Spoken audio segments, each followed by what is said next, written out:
Oke, Assalamualaikum warahmatullahi wabarakatuh. Kepada yang kami hormati Ibu dosen mata kuliah landasan bimbingan dan konseling, yaitu Ibu Sari Fitrah MPD.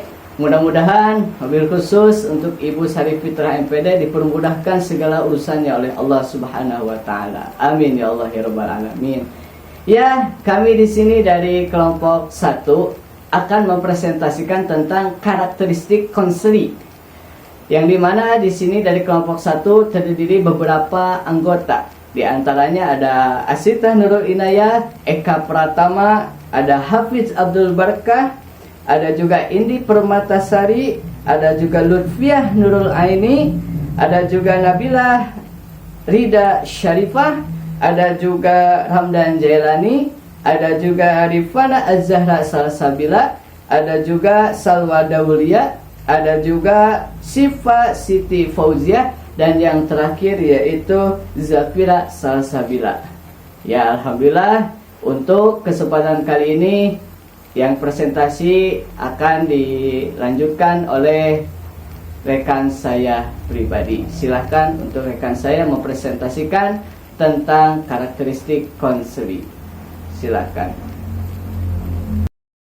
Assalamualaikum warahmatullahi wabarakatuh. Perkenalkan, nama saya Zafira. Di sini saya akan menjelaskan bagian pertama, yaitu memahami klien. Klien atau konseli adalah individu yang diberikan bantuan secara profesional oleh seorang konselor dalam proses konseling. Nah, klien ini ada yang datang karena permintaan diri sendiri, yang artinya dia itu sadar akan dirinya sendiri dan juga masalah yang sedang ia hadapi. Dan ada juga klien yang datang karena permintaan orang lain.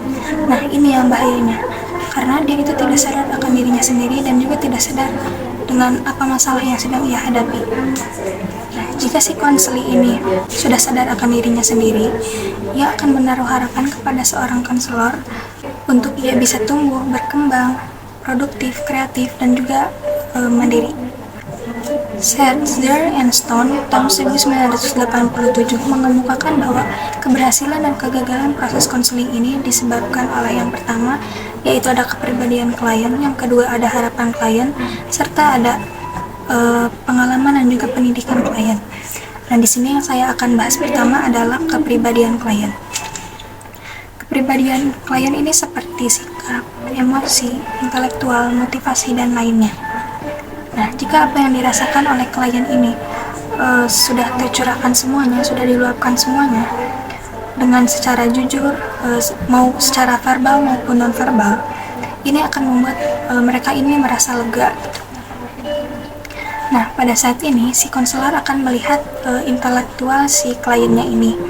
Apalagi jika si kliennya ini meminta ide, meminta tanggapan, meminta rencana ataupun pikirannya. Berbeda jika yang datang malah pikiran buruk, malah stres, marah, terus tegang, sedih, atau perasaan negatif lainnya. Si konselor harus menunggu untuk si kliennya ini, harus memberi waktu kepada si kliennya untuk meluapkan perasaan-perasaan ini. Baru setelah itu ia bisa mengetahui apa tanggapan, apa tujuannya, dan apa maksudnya dari si kliennya. Ada klien yang memiliki kecurigaan terhadap konselornya, sehingga ia tidak mau terbuka terhadap konselornya saat proses konseling. Ada juga klien yang emosional, marah, atau bisa saja menyerang si konselornya. Ada juga klien yang cuek, angkuh, manja, atau masih bergantung kepada si konselornya ini. Nah, dengan keberagaman kepribadian ini, seorang konselor harus lebih belajar banyak tentang memahami manusia, tentang menghadapinya juga gitu. Tidak hanya penguasaan tekniknya saja, tetapi harus memiliki wawasan yang luas tentang manusia dan juga harus bisa membimbingnya. Yang kedua ada harapan klien. Harapan di sini artinya adalah kebutuhan yang ingin dipenuhi oleh seorang konselor atau klien terhadap oleh konselor dalam proses konseling. Seperti memperoleh informasi, menurunkan kecemasan, memperoleh solusi dari masalahnya, dan juga mencari cara agar ia bisa berkembang.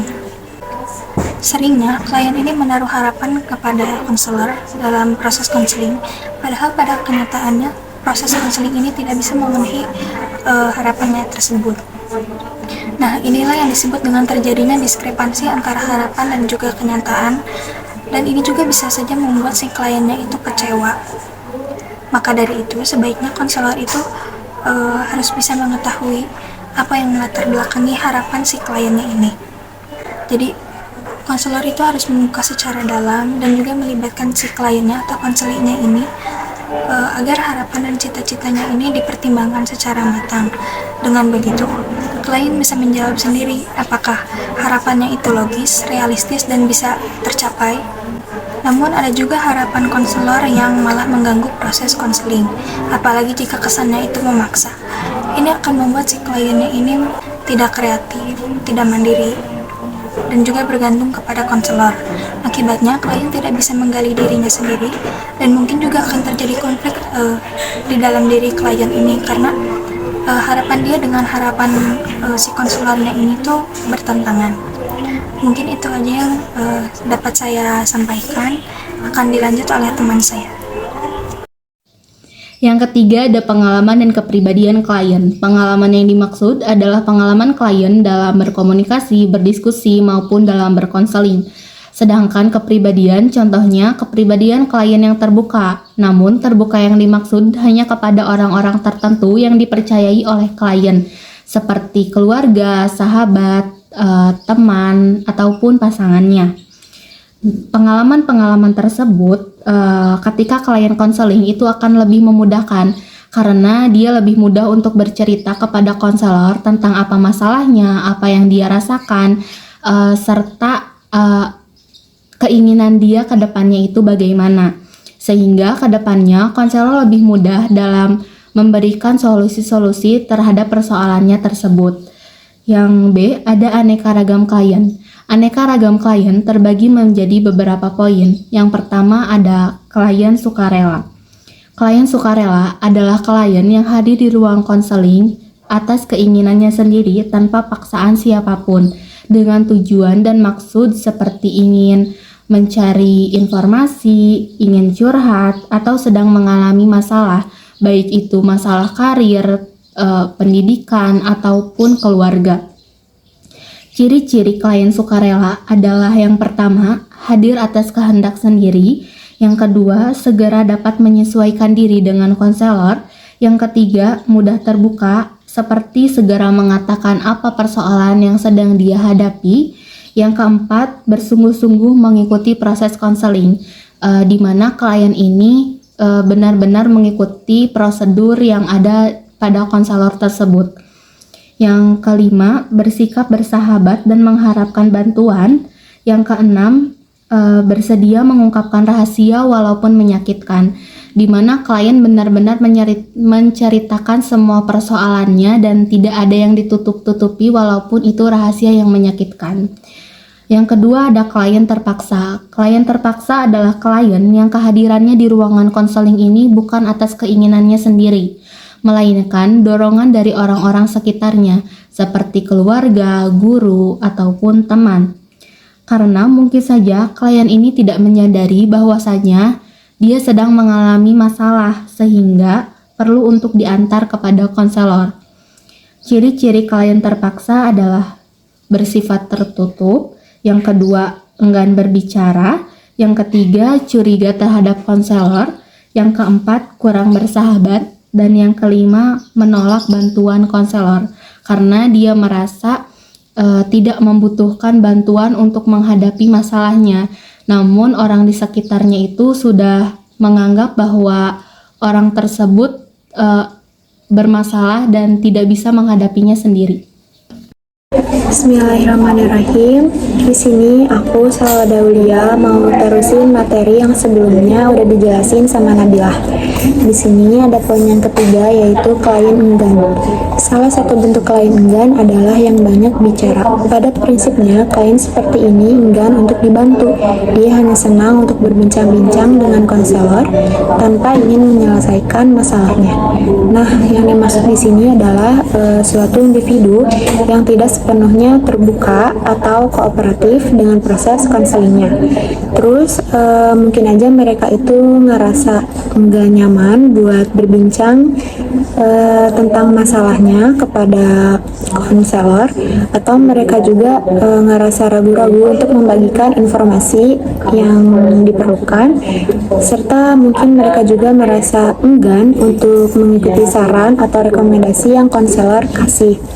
Terus buat cara ngadepin klien yang kayak gini, itu dengan cara penuh perhatian untuk memahami keengganan klien, terus buka ruang untuk diskusi terbuka tentang ketakutan atau kekhawatiran mereka, dan kita itu kayak ngasih penjelasan tentang manfaat konseling itu apa. Poin keempat yaitu klien bermusuhan atau menentang. Klien terpaksa yang bermasalah cukup serius bisa menjelma menjadi klien bermasalah. Nah, biasanya klien yang seperti ini memiliki sifat tertutup, yaitu tidak mudah terbuka tentang perasaan, pikiran, atau pengalaman pribadinya. Terus biasanya memiliki sifat menentang, yaitu adanya ketidaksetujuan dari saran konselornya. Terus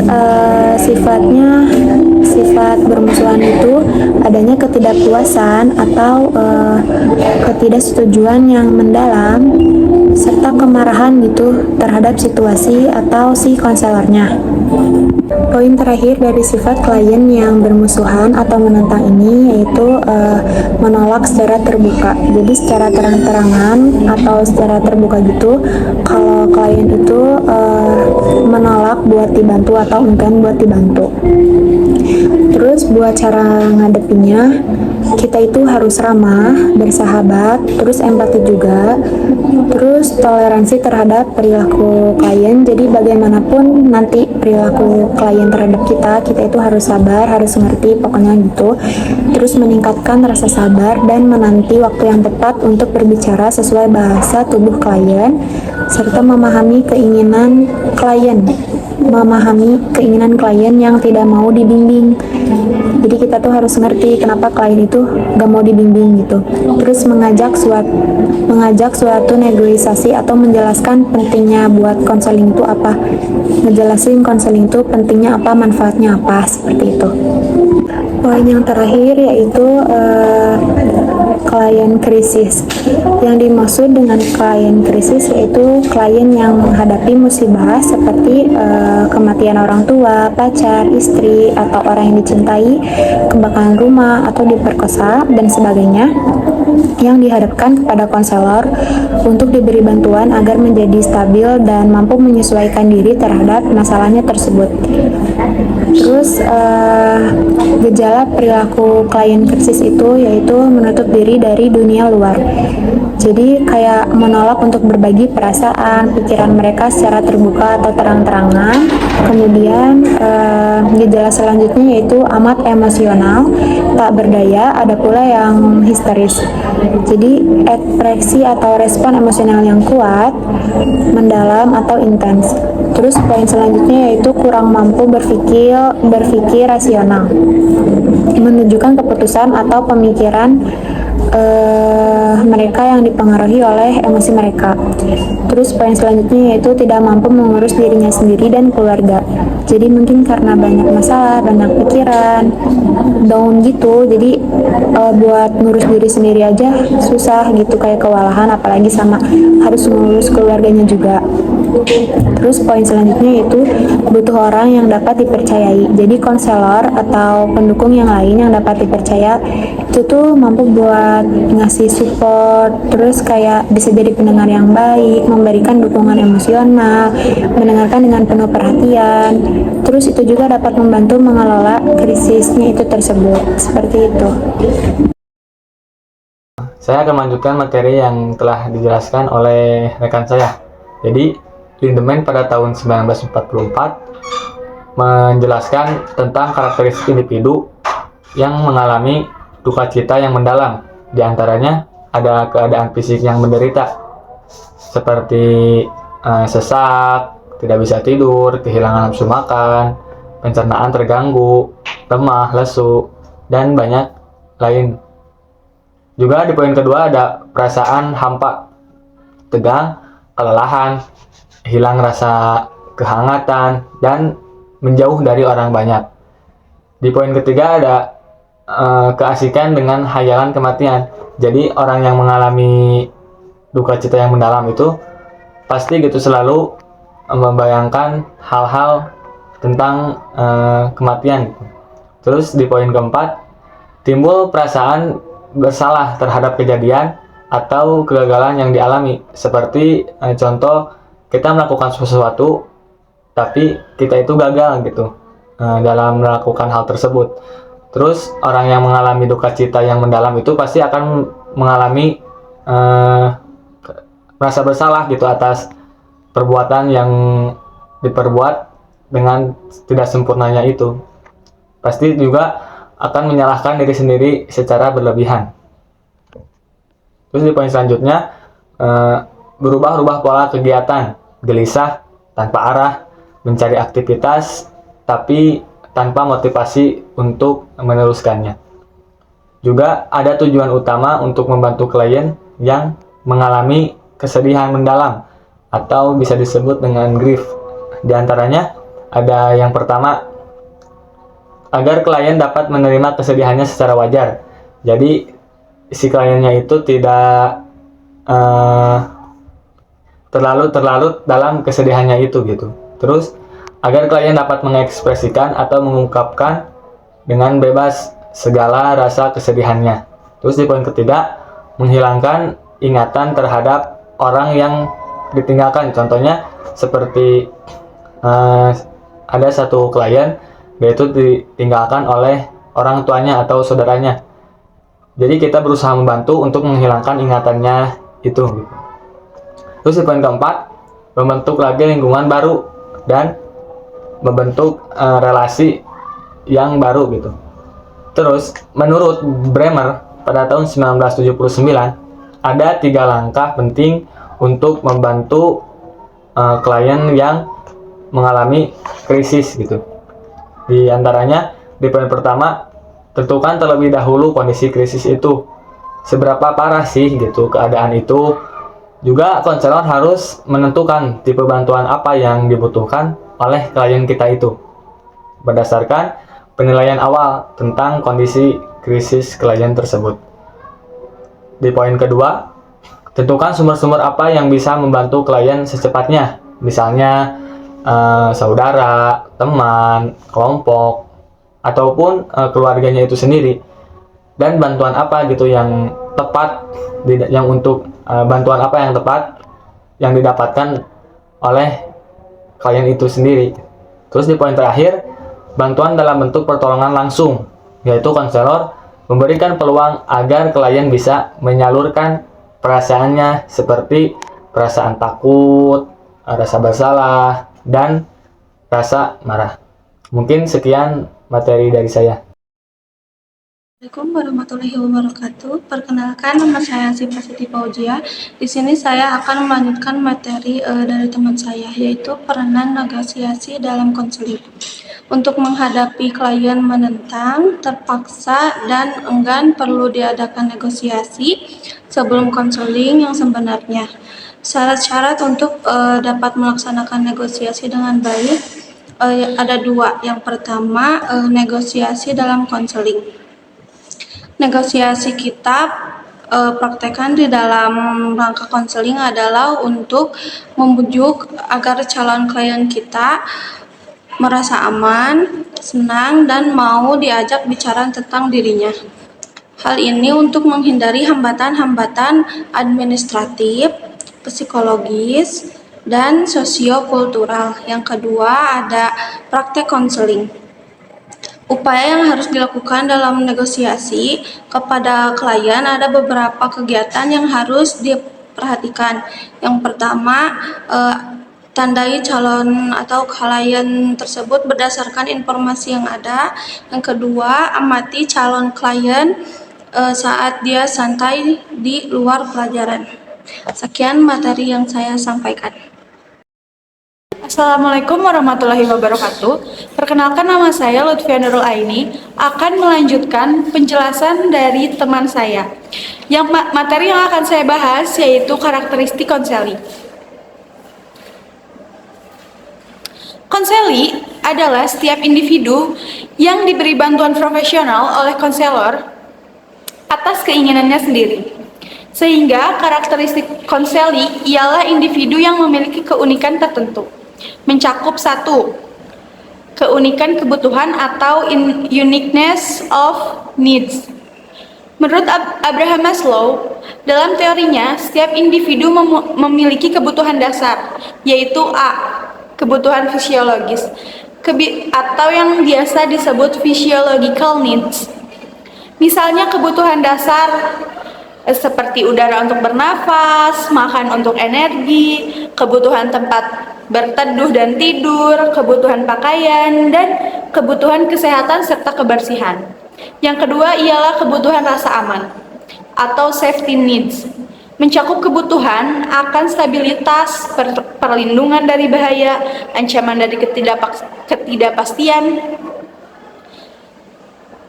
yang dapat mengganggu, misalnya diskriminasi, konflik sosial, atau ketidakadilan.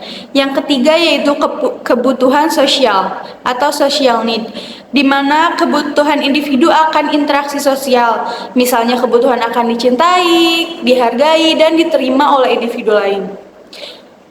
Dan keanggotaannya dalam komunitas. Yang keempat yaitu kebutuhan harga diri atau esteem needs, yaitu mencakup kebutuhan untuk dihormati, diakui, dihargai, kebutuhan akan menerima diri sendiri, dan kebutuhan merasa mampu mengontrol dan membuat keputusannya sendiri. Yang terakhir ialah kebutuhan aktualisasi diri atau self-actualization needs, di mana dorongan intrinsik yang memotivasi manusia untuk menjadi dirinya versi terbaik bagi dirinya sendiri.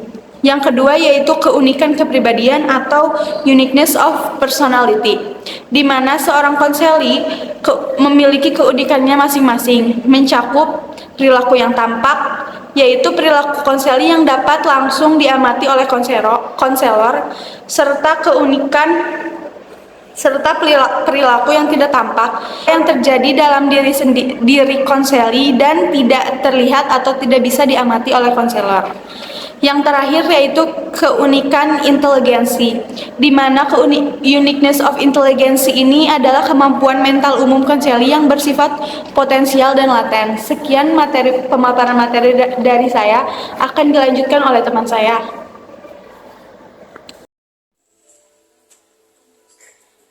Karakteristik konseli yang keempat ada keunikan bakat. Bakat konseli adalah kemampuan khusus konseli dalam berbagai bidang.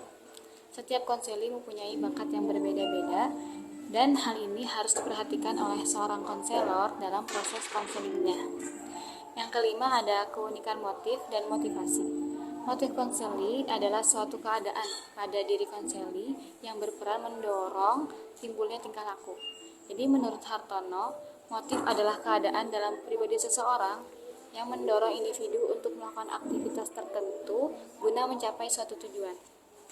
Motivasi ialah segala sesuatu yang menggerakkan organisme, baik dari sumbernya, dari faktor internal maupun dari faktor eksternal.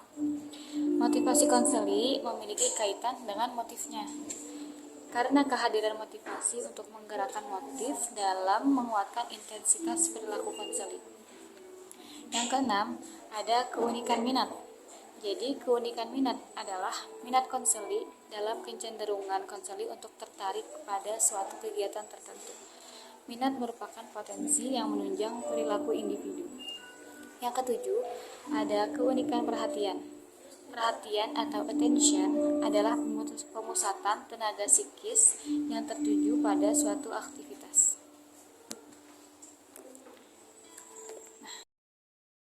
Assalamualaikum warahmatullahi wabarakatuh. Perkenalkan, nama saya Ini Permatasari. Saya akan melanjutkan materi dari teman saya. Yang kedelapan ada keunikan sikap. Sikap attitude adalah kecenderungan individu untuk melakukan aktivitas tertentu. Dalam konseling, sikap konseli berperan mengarahkan perilakunya terhadap aktivitas konseling. Dan yang terakhir ada keunikan kebiasaan. Kebiasaan adalah tingkah laku yang cenderung selalu ditampilkan oleh individu dalam menghadapi keadaan tertentu. Kebiasaan konseli dapat terwujud dalam tingkah laku yang nyata, contohnya memberi salam dan senyum kepada konselor. Dan yang selanjutnya ada masalah-masalah klien. Pada umumnya, masalah emosi konseli yang cara penyelesaiannya membutuhkan bantuan konseling adalah yang pertama masalah kecewa. Kecewa merupakan bentuk gangguan emosi yang ditimbulkan oleh ketidaksadaran antara apa yang diinginkan oleh konseli dan kenyataan yang terjadi. Konseli yang mengalami kekecewaan berlarut-larut tanpa adanya penyelesaian dapat menimbulkan konteks terdesak yang dapat mengakibatkan kegelisahan, frustasi, salah ambil langkah atau tindakan, salah ucap, dan mimpi sesuatu sebagai wujud adanya keinginan yang tidak terpenuhi. Yang kedua ada masalah frustasi. Frustasi merupakan suatu bentuk kekecewaan yang tidak terselesaikan akibat kegagalan yang sering terjadi di dalam mengerjakan sesuatu atau tidak berhasil mencapai cita-cita. Konseli yang mengalami frustasi biasanya menampakkan gejala, contohnya minat kerjanya menurun, tidak mau melakukan usaha lagi, dan kehilangan kepercayaan pada dirinya. Sekian dari saya, selanjutnya akan dipaparkan oleh teman saya. Baik, di sini saya akan sedikit menjelaskan masalah-masalah pada klien pada poin ketiga dan keempat. Pada poin ketiga ada masalah kecemasan. Kecemasan ialah suatu kondisi emosi yang tidak menyenangkan. Pada umumnya, kecemasan bersifat subjektif yang ditandai dengan perasaan tegang, khawatir, takut, juga adanya perubahan fisiologis. Ada beberapa jenis kecemasan, di antaranya yang pertama kecemasan normal. Kecemasan ini derajatnya masih ringan, dan ini merupakan reaksi yang dapat mendorong konseli bertindak seperti menunjukkan rasa kurang percaya dirinya. Yang kedua ada kecemasan abnormal. Kecemasan kronis yang dapat menimbulkan perasaan dan tindakan yang tidak efisien, seperti mahasiswa yang harus mengulang ujiannya karena belum lulus di ujian sebelumnya. Yang ketiga ada kecemasan state anxiety. Disebut state anxiety bila gejala yang timbul dianggap sebagai situasi yang mengancam individu, seperti konseli merasa terancam atas kemungkinan kegagalan yang pernah dialaminya di tahun sebelumnya. Yang keempat, ada threat anxiety. Kecemasan sebagai keadaan yang menetap pada individu yang berhubungan dengan kepribadian individu yang mengalaminya. Konseli yang mempunyai threat anxiety yang tinggi cenderung menerima situasi sebagai bahaya, dibandingkan konseli yang memiliki threat anxiety yang rendah. Pada poin keempat, ada masalah stres. Stres merupakan bentuk gangguan emosi yang disebabkan adanya tekanan yang tidak dapat diatasi oleh individu tersebut. Seperti jika di sekolah, siswa mungkin mengalami stres saat mereka menghadapi ujian. Stres disebabkan beberapa faktor seperti keinginan yang bertentangan, peristiwa traumatis, dan masih banyak lainnya. Mungkin hanya itu yang dapat saya sampaikan. Untuk materi selanjutnya akan dilanjut oleh rekan saya. Terima kasih. 5. Masalah depresi. Depresi dikenal sebagai keluhan umum yang dialami oleh masyarakat biasa maupun penderita yang berobat. Masalah depresi dapat digolongkan ke dalam gangguan emosi dan kepribadian yang mendapatkan perhatian serius dari kalangan dokter, bidang kejiwaan ataupun psikolog. Nah, konselor seharusnya mampu mengidentifikasi apakah konselornya menderita depresi berat, sedang, ataupun ringan. Yang keenam adalah ada masalah konflik. Konflik ialah suatu bentuk pertentangan yang dialami oleh individu. Konflik yang dialami konseling bisa ditimbulkan oleh dua faktor. Yang pertama, faktor faktor di luar konseling dan yang kedua adalah faktor di dalam konseling. Karena apa yang dilakukan konseling tidak sesuai dengan keyakinan konseling, sedangkan kedua timbul bila keinginan dan harapan konseling tidak sesuai dengan kenyataan di luar dirinya. Yang terakhir ada masalah ketergantungan. Atau ketergantungan adalah suatu keadaan di mana seseorang dalam melaksanakan tugas dan kewajibannya menggantungkan bantuan kepada pihak lain. Masalah ketergantungan konseling merupakan bentuk kesulitan psikolog yang dapat dikategorikan lebih ringan bila dibandingkan dengan masalah-masalah yang sudah dijelaskan tadi.